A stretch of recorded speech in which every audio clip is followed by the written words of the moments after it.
আজ ২৯ এপ্রিল ২০২৫। বাংলাদেশের সরকারি চাকরিজীবীদের জন্য আজকের দিনটি ঐতিহাসিক হয়ে উঠতে পারে, কারণ আজ এমন একটি খবর সামনে এসেছে যার জন্য লক্ষ লক্ষ সরকারি কর্মকর্তা কর্মচারী দীর্ঘ ১১ বছর ধরে অপেক্ষা করে আসছিলেন। এই মুহূর্তে সারা দেশের সরকারি চাকরিজীবীদের মধ্যে যে প্রশ্নটি সবচেয়ে বেশি ঘুরছে সেটি হলো, নবম জাতীয় বেতন স্কেল কি এবার সত্যিই আসছে? আর আজকের এই রিপোর্টে সেই প্রশ্নের সরাসরি উত্তর দেওয়া হবে, তাই শেষ পর্যন্ত মনোযোগ দিয়ে দেখুন, কারণ মাঝপথে থামলে সবচেয়ে গুরুত্বপূর্ণ তথ্যটি মিস হয়ে যাবে। আজ ২৯ এপ্রিল ২০২৫ প্রধানমন্ত্রী তারেক রহমান নিজে স্বাক্ষর করেছেন একটি ঐতিহাসিক নির্দেশনায়। এই নির্দেশনার মাধ্যমে সরকারি চাকরিজীবীদের দীর্ঘ ১১ বছরের বৈষম্যের ইতি ঘটানোর পথ উন্মুক্ত হল। প্রধানমন্ত্রীর এই স্বাক্ষর শুধু একটি কাগজের স্বাক্ষর নয়, এটি কোটি মানুষের স্বপ্নের স্বীকৃতি। পাশাপাশি সচিবদের পক্ষ থেকে জরুরি নির্দেশনা জারি করা হয়েছে, যেখানে স্পষ্ট উল্লেখ আছে, পেনশন সুবিধা ১০০% বৃদ্ধির বিষয়টি এখন চূড়ান্ত অনুমোদনের পর্যায়ে রয়েছে। যারা বছরের পর বছরে এই দিনটির জন্য অপেক্ষা করছিলেন, তাদের জন্য এটি একটি অত্যন্ত আশাব্যঞ্জক সংবাদ। আজকের জরুরি মন্ত্রিপরিষদ বৈঠকে প্রধানমন্ত্রী তারেক রহমান সরাসরি জানিয়েছেন যে বাংলাদেশের সরকারি চাকরিজীবীরা তাদের দাবি দাওয়া নিয়ে যে স্মারকলিপি জমা দিয়েছিলেন, সেই প্রতিটি বিষয় ধারাবাহিকভাবে বাস্তবায়ন করা হবে। প্রধানমন্ত্রীর ভাষায়, কর্মচারীদের দীর্ঘদিনের কষ্ট, তাদের পরিবারের সংকট এবং অর্থনৈতিক বৈষম্য, এই সব কিছু সরকার গভীরভাবে উপলব্ধি করেছে। তিনি আরও বলেন, একটি দেশকে সামনে এগিয়ে নিতে হলে সেই দেশের সরকারি কর্মচারীদের মনোবল সুদৃঢ় রাখতে হবে।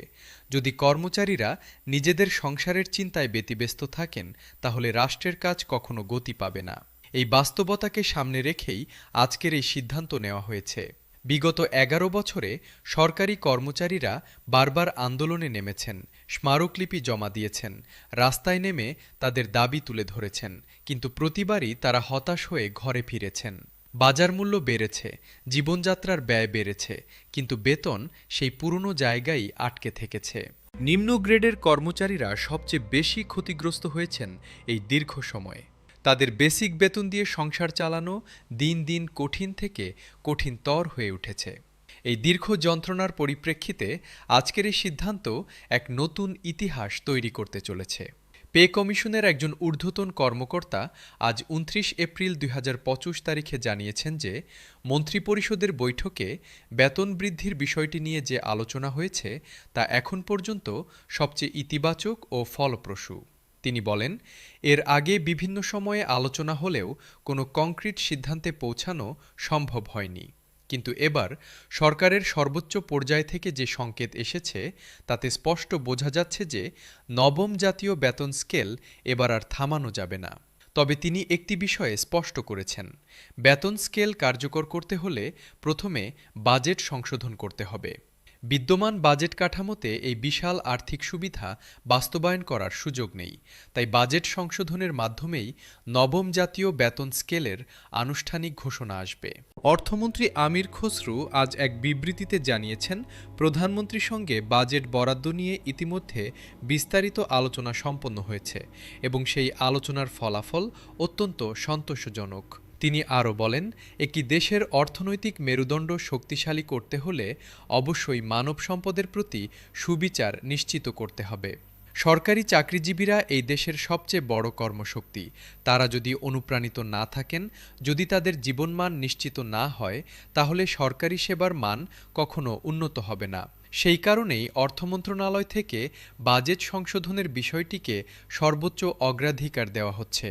অর্থ মন্ত্রণালয়ের একাধিক নির্ভরযোগ্য সূত্র নিশ্চিত করেছে যে যে কোনো উপায়ে বাজেট সংস্কার সম্পন্ন করে সরকারি কর্মচারীদের বহু প্রতীক্ষিত নবম জাতীয় বেতন স্কেল ঘোষণা করা হবে। এখন সবচেয়ে গুরুত্বপূর্ণ প্রশ্ন হল, এই নবম বেতন স্কেলে কর্মচারীরা ঠিক কতটুকু সুবিধা পাবেন। এই বিষয়ে সংশ্লিষ্ট বিশেষজ্ঞরা এবং পে কমিশনের সদস্যরা যে তথ্য দিয়েছেন তা সত্যিই আশা জাগানিয়া। প্রধানমন্ত্রী তারেক রহমান নিজে সুপারিশ করেছেন যে সরকারি কর্মচারীদের সর্বনিম্ন বেসিক বেতন ২০,০০০ টাকা নির্ধারণ করা হোক। এই সুপারিশ যদি বাস্তবায়ন হয় তাহলে যারা এতদিন সংসার চালাতে গিয়ে হিমশিম খাচ্ছিলেন তাদের জীবনে একটি বড় পরিবর্তন আসবে। শুধু তাই নয়, উচ্চ গ্রেডের কর্মকর্তাদের বেতন কাঠামোতেও উল্লেখযোগ্য পরিবর্তন আসছে বলে জানা গেছে। গ্রেড ভিত্তিক নতুন যে তালিকা প্রস্তুত হচ্ছে সেখানে প্রতিটি স্তরে যুক্তিসম্মত বেতন বৃদ্ধির প্রস্তাব রাখা হয়েছে। পেনশন ব্যবস্থায় ১০০% বৃদ্ধির বিষয়টিও আজকের আলোচনায় গুরুত্বের সঙ্গে উঠে এসেছে। অবসরপ্রাপ্ত কর্মচারীরা দীর্ঘদিন ধরে তাদের পেনশন নিয়ে হতাশায় ছিলেন। বর্তমান পেনশনের পরিমাণ দিয়ে একজন অবসরপ্রাপ্ত কর্মকর্তার সংসার চালানো কার্যত অসম্ভব হয়ে পড়েছে। চিকিৎসা ব্যয় বেড়েছে, বাজার মূল্য বেড়েছে, কিন্তু পেনশনের পরিমাণ বছরের পর বছর একই জায়গায় আটকে আছে। এই বাস্তবতাকে সামনে রেখে পেনশন সুবিধা ১০০% বৃদ্ধির সুপারিশকে সর্বোচ্চ গুরুত্ব দেওয়া হচ্ছে। সচিবরা এই বিষয়ে ইতিমধ্যে একটি বিস্তারিত প্রতিবেদন প্রধানমন্ত্রীর কাছে পেশ করেছেন এবং প্রধানমন্ত্রী সেই প্রতিবেদনের বিষয়গুলো ইতিবাচকভাবে গ্রহণ করেছেন। দেশের শীর্ষস্থানীয় অর্থনীতিবিদরাও এই বেতন বৃদ্ধির সিদ্ধান্তকে সমর্থন জানিয়েছেন। তারা বলছেন, দীর্ঘদিন ধরে বেতন বৃদ্ধি না হওয়ার কারণে সরকারি চাকরিতে দক্ষ মানুষদের আগ্রহ কমে যাচ্ছিল। মেধাবী তরুণরা সরকারি চাকরির বদলে বেসরকারি খাতে বা বিদেশে চলে যাচ্ছেন। এতে দীর্ঘমেয়াদে দেশের প্রশাসনিক কার্যক্ষমতা ক্ষতিগ্রস্ত হচ্ছে। তাই বেতন বৃদ্ধির মাধ্যমে সরকারি চাকরিকে আবার আকর্ষণীয় করে তোলা জরুরি হয়ে পড়েছে। অর্থনীতিবিদরা আরও বলেছেন যে সরকারি কর্মচারীদের আয় বাড়লে বাজারে ক্রয় ক্ষমতা বাড়বে, এতে অভ্যন্তরীণ অর্থনীতিতেও ইতিবাচক প্রভাব পড়বে। প্রধানমন্ত্রী তারেক রহমান আজ ২৯ এপ্রিল ২০২৫ তারিখে স্পষ্টভাবে জানিয়েছেন, আগামী বাজেটে কর্মচারীদের বেতন ভাতা খাতে বার্ষিক ৭০,০০০ কোটি টাকার ঊর্ধ্বে বরাদ্দ দেওয়ার পরিকল্পনা চূড়ান্ত করা হয়েছে।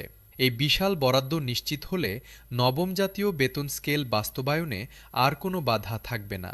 প্রধানমন্ত্রীর ভাষায়, আমরা এই সিদ্ধান্ত অত্যন্ত ধৈর্য এবং সুচিন্তিতভাবে নিয়েছি। সরকারি কর্মচারীরা যেন অর্থনৈতিক হেনস্থার শিকার না হন সেটি নিশ্চিত করা আমাদের সরকারের প্রথম অগ্রাধিকার। নবম পে স্কেলে দীর্ঘদিনের সমস্ত সমস্যার সমাধান করা হবে। এটি শুধু প্রতিশ্রুতি নয়, এটি সরকারের দৃঢ় প্রতিজ্ঞা। এখন সবচেয়ে বড় প্রশ্ন হলো, এই ঘোষণা কবে আসবে? সংশ্লিষ্ট সূত্রগুলো জানাচ্ছে যে আগামী ৫ কর্মদিবসের মধ্যে একটি চূড়ান্ত সিদ্ধান্তে পৌঁছানোর লক্ষ্যে কাজ করা হচ্ছে। অর্থ মন্ত্রণালয় ইতিমধ্যে বাজেট সংশোধনের খসড়া প্রস্তুত করা শুরু করেছে। সচিব পর্যায়ের বৈঠকগুলো এখন প্রায় প্রতিদিনই অনুষ্ঠিত হচ্ছে। পে কমিশনের চূড়ান্ত সুপারিশ সরকারের কাছে ইতিমধ্যে পৌঁছে গেছে। সব মিলিয়ে পরিস্থিতি বলছে যে ২০২৬ সালের মধ্যে নবম জাতীয় বেতন স্কেল কার্যকর হওয়া এবার প্রায় নিশ্চিত। অর্থমন্ত্রী আরও জানিয়েছেন যে অর্থনৈতিক ভারসাম্য রক্ষা করেই এই বেতন বৃদ্ধি করা হবে। তিনি বলেন, বেতন বাড়ানো অর্থনীতিকে চাপে ফেলা নয়, বরং সঠিক পরিকল্পনার মাধ্যমে বেতন বৃদ্ধি করলে তা দেশের সার্বিক অর্থনৈতিক কাঠামোকে আরও শক্তিশালী করবে। রাজস্ব আদায় বাড়ছে, উন্নয়ন প্রকল্পে বিনিয়োগ আসছে, বৈদেশিক মুদ্রার রিজার্ভ স্থিতিশীল হচ্ছে। এই অনুকূল পরিস্থিতিতে নবম বেতন স্কেল বাস্তবায়নের চেয়ে উপযুক্ত সময় আর হবে না। তাই আর দেরি না করে এখনই এই পদক্ষেপ নেওয়া হচ্ছে। আজ ২৯ এপ্রিল ২০২৫ বাংলাদেশের সরকারি চাকরিজীবীদের জীবনে একটি নতুন অধ্যায়ের সূচনা হতে চলেছে। যারা এতদিন হতাশায় ডুবেছিলেন, যারা মনে করছিলেন তাদের দাবি কখনো পূরণ হবে না, তাদের জন্য আজকের দিনটি একটি নতুন আশার আলো নিয়ে এসেছে। প্রধানমন্ত্রীর স্বাক্ষর, মন্ত্রিপরিষদের আলোচনা, অর্থ মন্ত্রণালয়ের প্রস্তুতি, সব মিলিয়ে একটি কথাই স্পষ্ট হচ্ছে, নবম জাতীয় বেতন স্কেল আর স্বপ্ন নয়, এটি এখন বাস্তবতার দ্বারপ্রান্তে। সরকার এবার সত্যিই প্রতিজ্ঞা রক্ষা করতে চলেছে। কর্মচারীদের দীর্ঘ ১১ বছরের অপেক্ষার পরিসমাপ্তি ঘটতে চলেছে।